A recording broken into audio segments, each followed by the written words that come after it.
Imom Ahmad ibn Hanbal vafot etganda o'g'li turadi oldida, Abdulloh. Bir hushidan ketadi, Imom Ahmad bir o'ziga keladi. Ancha yotadi-da, o'ziga keladida, hali yo'q deydi. Yana hushidan ketadi. Yana ozgina turib o'ziga keladi, yo'q, hali yo'q deb o'zidan ketadi yana. Yana o'ziga kelganda o'g'li nima deyapsiz dada? Nima deyapsiz? Hali yo'q deyapsiz. Bolam, bilmayapsanmi nima bo'layotganini?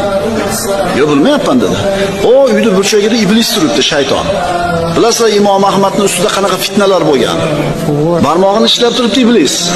Ahmad, qutulib ketding ha?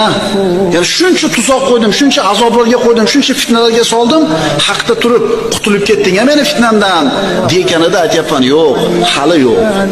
Hali jonim tanamda turibdimi? Ruhim tanamda turibdimi?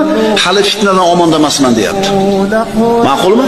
Shuning uchun birodarlar, har kuni biz mana shu narsani esimizdan chiqarmasligimiz kerak. Dunyo fitnasi, ayollar fitnasi, mansab fitnasi, qo'yingki fitna to'lib yotibdi. Alloh o'zi panoh bersin.